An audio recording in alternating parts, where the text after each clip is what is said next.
1970களில் விண்வெளி துறையில இந்தியா தற்சார்பு அடையணும் அப்படிங்கிறது விக்ரம் சாராபாயோட ஒரு பெரிய கனவு. அது வரைக்கும் நம்ம சவுண்டிங் ராக்கெட் அப்படின்னு சொல்ற ரொம்ப சின்ன ராக்கெட்களை மட்டும்தான் ஏவி பழகிட்டோம். ஓ, ஒரு நிமிஷம். சவுண்டிங் ராக்கெட்னா சரியா என்ன? அதுக்கும் இந்த எஸ்எல்விக்கும் என்ன பெரிய வித்தியாசம்? நல்ல கேள்வி. பாருங்க, சவுண்டிங் ராக்கெட்டுங்கிறது வளிமண்டலத்தை ஆய்வு செய்யறதுக்காக நேரா மேல போகும். சில கருவிகளை கொண்டு போய் தகவல்களை அனுப்பிட்டு அப்படியே கீழே வந்துரும். அதோட வேலை அவ்வளவுதான். அதாவது அதுக்கு சுற்றுப்பாதையெல்லாம் கிடையாது. கரெக்ட்.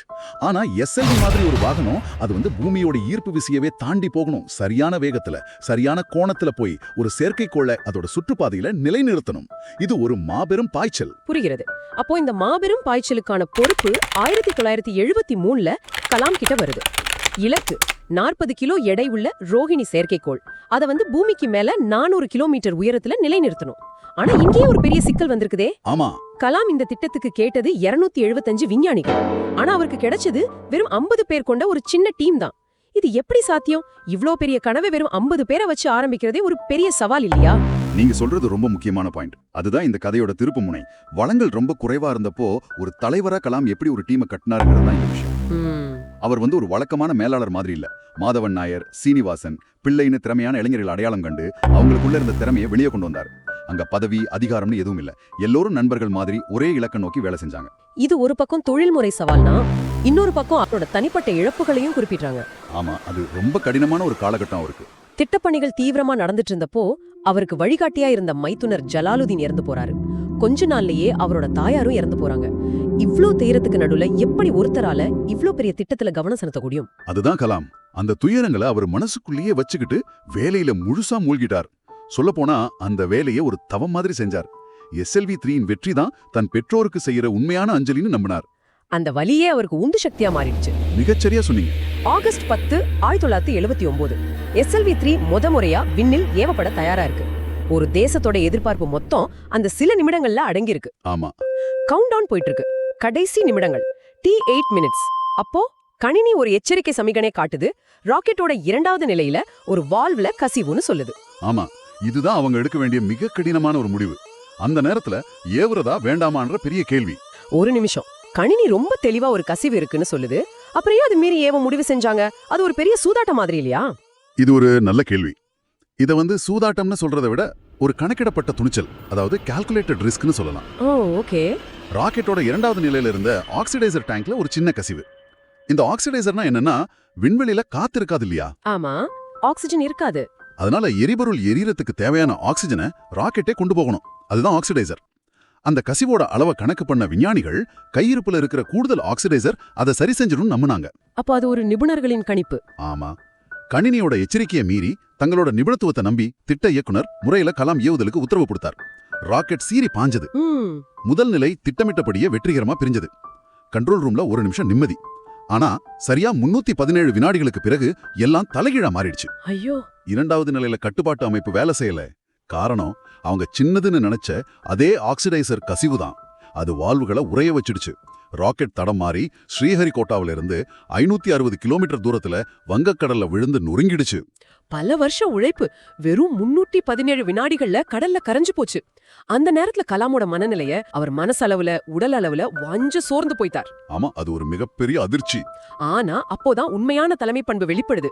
இஸ்ரோ தலைவர் டாக்டர் பிரம்ம பிரகாஷ் கலாம் தூங்குறத பார்த்து அவரை தொந்தரவு பண்ணாம அவரை எழுந்திருக்கும் வரைக்கும் காத்திருந்து அவர் மதிய உணவுக்கு கூட்டிட்டு போய் ஆறுதல் சொல்றார். நீ தனியா இல்ல, நாங்க எல்லாரும் உன் கூட இருக்கோம்னு தைரியம் சொல்றார். அது ஒரு பக்கம். இன்னொரு பக்கம் அந்த தோல்விக்கு பிறகு நடந்த பத்திரிகையாளர் சந்திப்பு, அதுதான் ஒரு தலைவனோட உண்மையான குணத்தை உலகத்துக்கே காட்டின இடம். நிருபர்கள் கேள்விகளால தொடர்ச்சி எடுத்திருப்பாங்க இல்லையா? ஆமா, கோடிக்கணக்கான மக்கள் பணத்தை கடல்ல கொட்டிட்டீங்களேன்னு ரொம்ப கடுமையான விமர்சனங்கள். கலாம் குற்ற உணர்ச்சியோட உட்கார்ந்திருக்கார். அப்போ இஸ்ரோவோட தலைவரா இருந்த பேராசிரியர் சதீஷ் தவான் மைக்க வாங்குறார். அவர் என்ன சொன்னார்? அவர் சொன்ன வார்த்தைகள் இந்திய நிர்வாக வரலாற்றிலேயே பொறிக்கப்பட வேண்டியவை. அவர் சொன்னார், நண்பர்களே, நாங்க ஒரு சிக்கலான தொழில்நுட்பத்தை சோதிச்சோம், தோத்துட்டோம். இந்த தோல்விக்கு நான் முழு பொறுப்பேற்கிறேன். ஆனா என் டீமோட திறமை மேல எனக்கு முழு நம்பிக்கை இருக்கு. அடுத்த ஒரு வருஷத்துக்குள்ள அவங்க இதை சரி செஞ்சு வெற்றிகரமா ஏவி காட்டுவாங்கன்னு அவங்களுக்கு உறுதி அளிக்கிறேன். ஆச்சரியமா இருக்கு. தோல்விக்கான பழிய திட்ட இயக்குனர் கலாம் மேல போடாம ஒரு நிறுவனத்தோட தலைவர் அதை தம் மேல ஏத்துக்கிட்டார். இது அந்த டீமுக்கு எவ்வளவு பெரிய நம்பிக்கையை கொடுத்திருக்கோம். மிக மிக முக்கியமான புள்ளி, சதீஷ் தவான் கலாம ஒரு கவசம் மாதிரி பாதுகாட்டார். பொதுவெளியிலிருந்து வர்ற எல்லா தாக்குதலையும் தானே வாங்கிட்டு தன் டீமை எந்த அழுத்தமும் பாதிக்காம பாத்துக்கிட்டார். அப்புறம் கலாம் கிட்ட தனியா நான் உன்னை சுற்றுப்பாதையில நிலைநிறுத்த போறேன் அப்படின்னு சொல்லி அவருக்கு முழு நம்பிக்கையும் ஆதரவையும் கொடுத்தாரு. இதுதான் உண்மையான தலைமை. அந்த தோல்விக்கு அப்புறம் அடுத்த ஒரு வருஷம் அந்த டீம் ராப்பகலா உழைச்சிருக்கு. குறிப்புகள்ல ஒரு சிலிர்ப்பான சம்பவம் இருக்கு. சிவகாமிநாதன் ஒரு விஞ்ஞானி ராக்கெட்டுக்கு தேவையான ஒரு முக்கியமான கருவியை திருவனந்தபுரத்துல இருந்து சென்னைக்கு விமானத்துல கொண்டு வர்றார். அந்த கருவியோட பேரை டிரான்ஸ்பாண்டர். முதல்ல டிரான்ஸ்பாண்டர்னா என்ன, அது ஏன் அவ்வளவு முக்கியம்? எவ்வளவு வேகத்துல போகுது, அதோட நிலைமை எப்படி இருக்குன்னு எல்லா தகவலையும் தொடர்ந்து பூமிக்கு அனுப்பிக்கிட்டே இருக்கும். ஓ, அது இல்லனா ராக்கெட்டை கண்காணிக்கவே முடியாதா? முடியாது. ராக்கெட் கண்ணுக்கு தெரியாம வானத்துல பறக்கிற மாதிரி தான். அதனால அது ரொம்ப ரொம்ப முக்கியமான ஒரு கருவி. அப்படியா? அப்படிப்பட்ட ஒரு கருவியை சிவகாமிநாதன் கொண்டு வரும்போது விமானம் தரையிறங்கும் போது விபத்துக்குள்ளாகி புகை மண்டலம் சூழ்கிறது. எல்லாரும் உயிரை காப்பாத்திக்க வெளியே ஓட சிவகாமிநாதன் மட்டும் மறுபடியும் அந்த விமானத்துக்குள்ள போய் ஆமா, அந்த டிரான்ஸ்பாண்டர் கருவியை தத்திரமா மீட்டுக்கிட்டு வெளியே வந்தார். ஒரு கருவிக்காக உயிரையே பணயம் வைக்கிற அளவுக்கு அந்த டீம்ல ஒவ்வொருத்தருக்கும் அர்ப்பணிப்பு இருந்திருக்கு. அதுதான், அது வெறும் தனிநபர் அர்ப்பணிப்பு இல்ல. சதீஷ் தவான் மாதிரி ஒரு தலைவர் இருக்கார், தோல்வியில நம்மள கைவிட மாட்டார் அப்படின்னு நம்பிக்கை கொடுக்கிற தைரியம். சரி, இப்போ வெற்றிக்கான தருணத்துக்கு வருவோம். சரியா? ஒரு வருஷம் கழிச்சு ஜூலை 18, 1980 காலையில 8:03 மணி. மறுபடியும் அதே ஸ்ரீஹரிகோட்டா, அதே டீம். ஆனா இந்த முறை அவங்க கிட்ட ஒரு வருஷத்தோட வலியும் பாடமும் அசைக்க முடியாத நம்பிக்கையும் இருந்துச்சு. ஆமா, இந்த முறை ஒவ்வொரு நொடியும் பதட்டத்தோட தான் நகர்ந்தது. ராக்கெட் விண்ணுல சீறி பாஞ்சது. முதல் நிலை பிரிஞ்சது. 2வது நிலை, போன தடவை தோத்து போன அதே இடம், அதுவும் வெற்றிகரமா பிரிஞ்சது. அப்பாடா! கண்ட்ரோல் ரூம்ல ஒரு மெல்லிய கைத்தட்டல். 3வது 4வது நிலைன்னு எல்லாமே கச்சிதமா நடந்தது. கடைசியில ரோகிணி செயற்கைக்கோள் வெற்றிகரமா அதோட சுற்றுப்பாதையில நிலைநிறுத்தப்பட்டதா கணினிகள் உறுதி செஞ்சது. அந்த தருணம் நினைச்சு பார்க்கவே முடியல. கண்ட்ரோல் ரூம் எப்படி இருந்திருக்கும்? சில நொடிகள் ஒரு மயான அமைதி.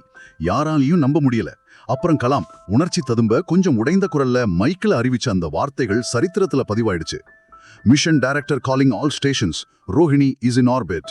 வாவ்! அந்த ஒரு வரிக்கு அப்புறம் அந்த கண்ட்ரோல் ரூமே அதிர்ந்தது. விஞ்ஞானிகள் ஒருத்தரை ஒருத்தர் கட்டிப்பிடிச்சு ஆனந்த கண்ணீர் விட்டாங்க. கலாம தோல்ல தூக்கி கொண்டாடினாங்க. இந்த வெற்றியோட இந்தியா விண்வெளி சங்கத்துல, அதாவது ஸ்பேஸ் கிளப்ல இணைஞ்சது. சரி, வெற்றிக்கு பிறகு மறுபடியும் பத்திரிகையாளர் சந்திப்பு நடந்ததா? இந்த முறை சதீஷ் தவான் என்ன செஞ்சார்? அங்கதான் அந்த தலைமைத்துவ கதையோட உச்சகட்டமே இருக்கு. வெற்றிக்கு பிறகு நடந்த பத்திரிகையாளர் சந்திப்புக்கு சதீஷ் தவான் வந்தார். ஆனா இந்த முறை அவர் மைக்கின் பக்கத்துல கூட போகல. அப்போ அவர் கலாம கூப்பிட்டு, இப்போ நீ போய் பேசு அப்படின்னு சொன்னார். தோல்வி அடைஞ்சப்போ எல்லா பழியும் தானே ஏத்துக்கிட்ட தலைவர் வெற்றி பெற்றப்போ அதோட பெருமையை முழுசா தான் அணி தலைவனுக்கு கொடுத்தார்.